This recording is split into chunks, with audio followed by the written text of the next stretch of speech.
following episode contains frank discussions of testicular cancer, surgical operations, and other medical procedures that some may find sensitive. It's estimated that in a given year, between 8 and 10,000 men will be diagnosed with testicular cancer. My name is Chase McPherson, and my husband Tyler has just joined that club. But we're not about to let him become a statistic.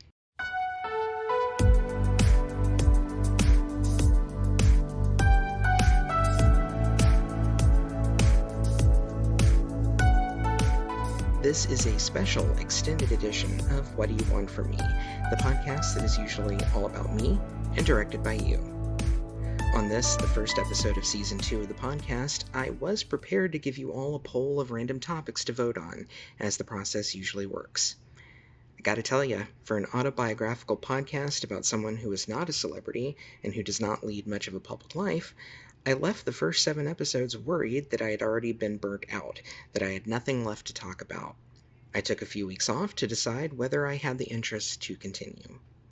But then, a serious event struck my husband, Tyler, and it's something more men need to talk about, even though it's about a part of the body that many guys, and society in general, don't allow for open discussion. And I've decided I'm going to change that by discussing it here. This is a story of in sickness and in health, and in one of the biggest challenges my marriage has ever faced. It's a story of fear and overcoming that fear. And believe it or not, it has some celebrity appearances. This is episode 8, He's Got Ball.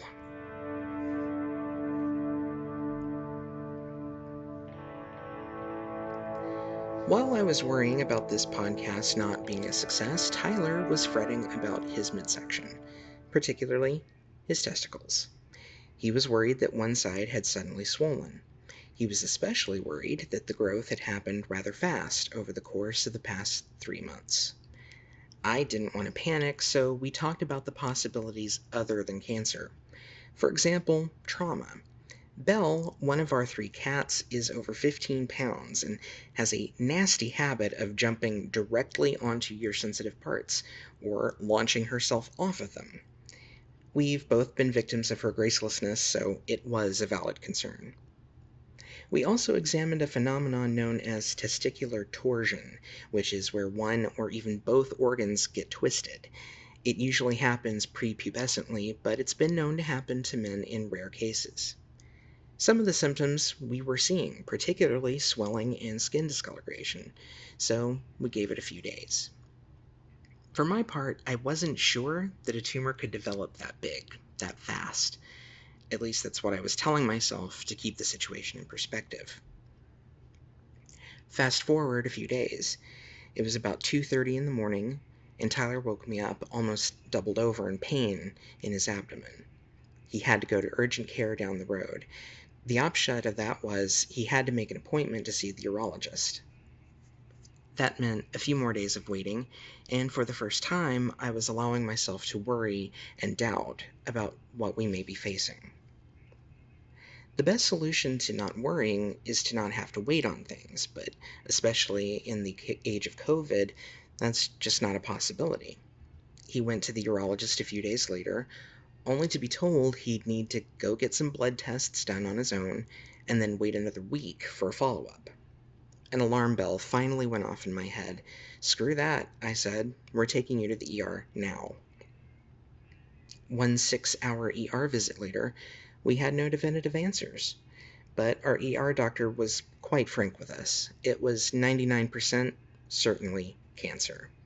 Blood tests showed at least 2 of what are called cancer markers, and there were masses that indicated a potential spread to his lower lymph nodes. But we still had to wait that week for the urologist to meet up with Tyler again. That meant a week of Tyler worrying about what everyone facing this diagnosis worries about, and it meant a week of me feeling guilty for brushing off his concerns in the months leading up to the ER visit. I remember just after the new year, Tyler asked for my opinion about what he thought was a growth, and I dismissed it nearly out of hand. It was just lopsidedness, I told him. Even after the urgent care visit, Tyler had clung to my arm and burst into tears, saying he didn't want to die. What can a person reasonably say to someone in that impossible situation other than the knee-jerk response? "You're not going to," I said. "At least not today, and most likely not tomorrow." Medical leave was arranged for Tyler almost immediately, especially when it became clear surgery was in Tyler's immediate future. We did our research in between doctor's visits, not necessarily to self-diagnose, but to make educated guesses as to what our next steps would be. We knew he would be saying goodbye to his right testicle. Biopsies would be performed on the tumor, one right there in the ER, and then another when it was sent off for detailed pathology. There would be several weeks of recovery after that. If you've seen any so-called nutshot clips from America's Funniest Home Videos, that shit's not funny when it happens to you. It's not a hardy area, so any trauma taking place there takes some time to heal. Between his fears and my guilt, our day jobs went by the wayside temporarily. I took a few days off from work, both to look after Tyler's needs and for my own mental stability. And thankfully, since we both work at the same place, and it's a place that has embraced us as extended family, I notified coworkers and friends, and there was such an outpouring of support that we just had not seen at our other workplaces. We were also surprised by the number of people who, after we told them, said, "Hey, we know someone who's gone through this and lived for decades, cancer-free." All the assurances in the world, however, cannot satisfy the thought processes going through the man who is going through it and whose body has decided to turn against him. That's always been my problem. The anger I feel and have felt more times than I can count when somebody I know and love gets stricken by this defect in our body's chemistry, and someone who has never harmed a living soul and who has been so kind and loving gets to experience excruciating pain, sickness, and watch their body malfunction. I'm not an explicitly religious person. Spiritual, maybe, to a degree.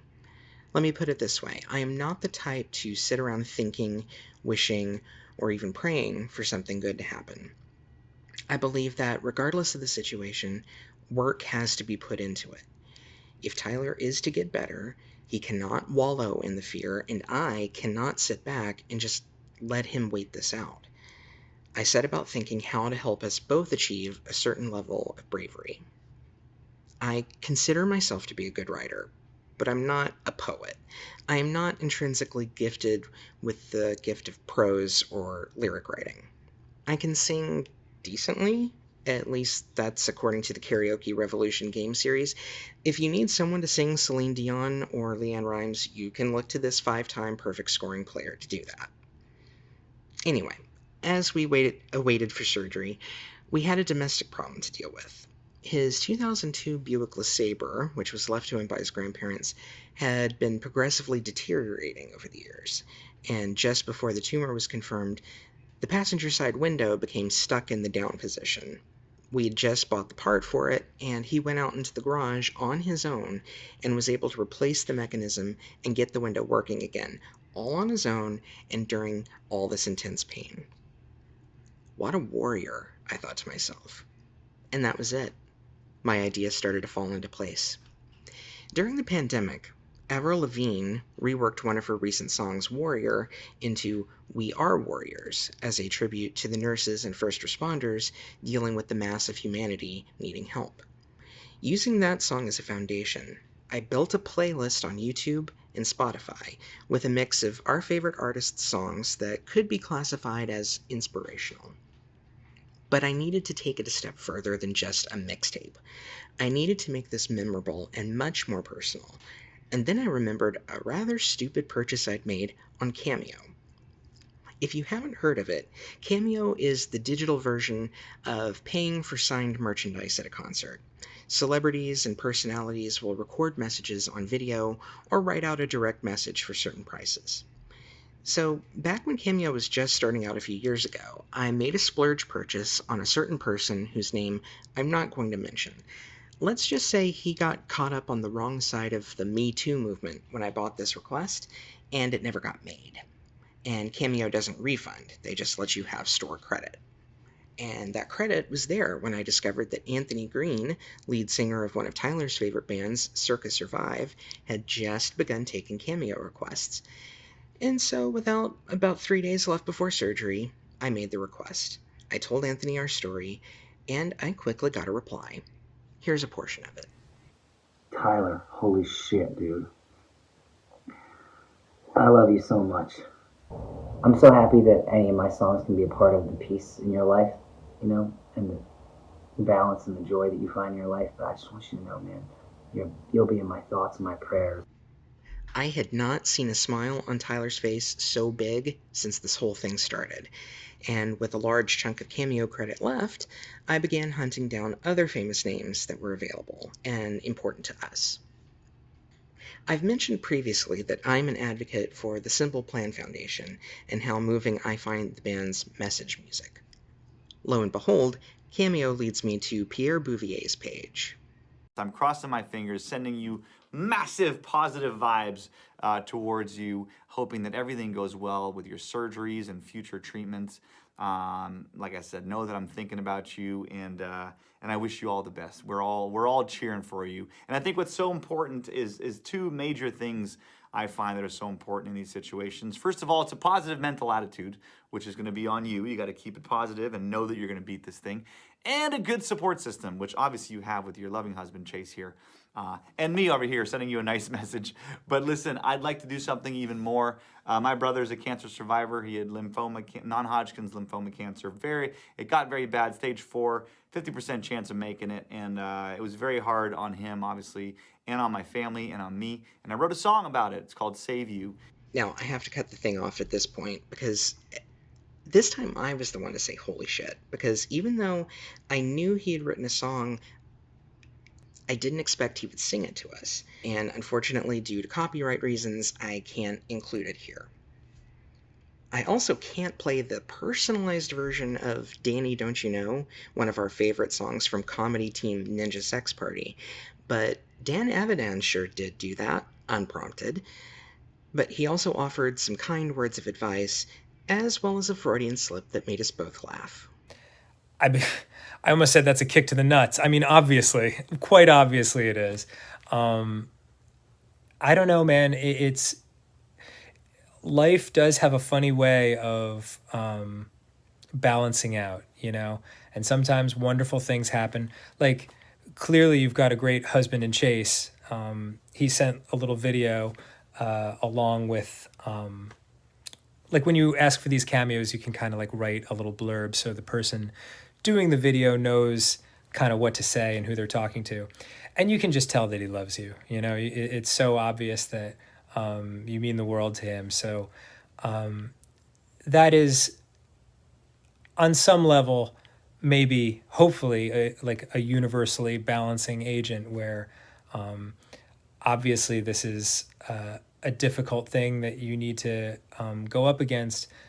But at the same time, you clearly have someone in your corner, a really loving partner who's got your back and is going to support you no matter what.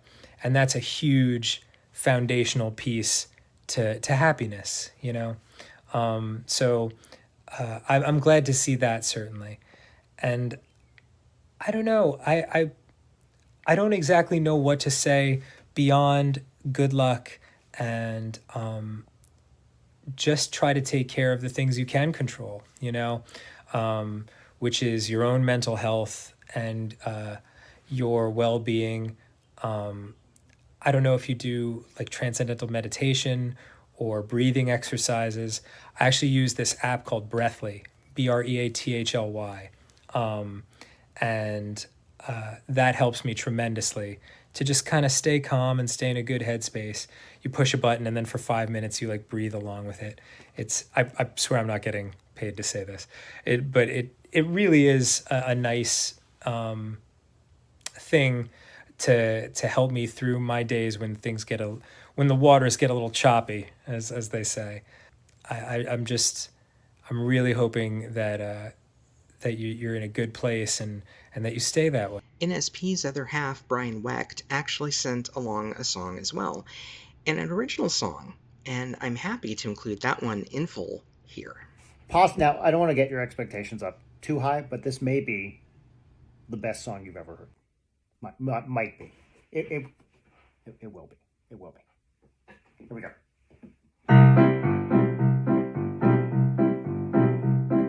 Tyler, I believe in you. Tyler, I believe in you. And I think you'll get well soon. Tyler, I believe in you. I do. Tyler, I believe in you.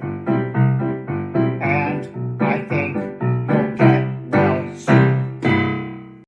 Full disclosure, Brian, if you're listening, Tyler would like you to know that, yes, it is the best song he's ever heard. I also managed to get a beautiful and moving message from Deborah Wilson. Formerly of Mad TV, I learned through some research that she has actually done voice acting for some of Tyler's favorite video games. Here's a portion of her message for Tyler. I want to let you know, you cannot lose hope. You cannot let go of faith. You must always stay encouraged. Your body may be weak, but your spirit can be strong. And even if your body is going through this right now, trust that there is a larger plan.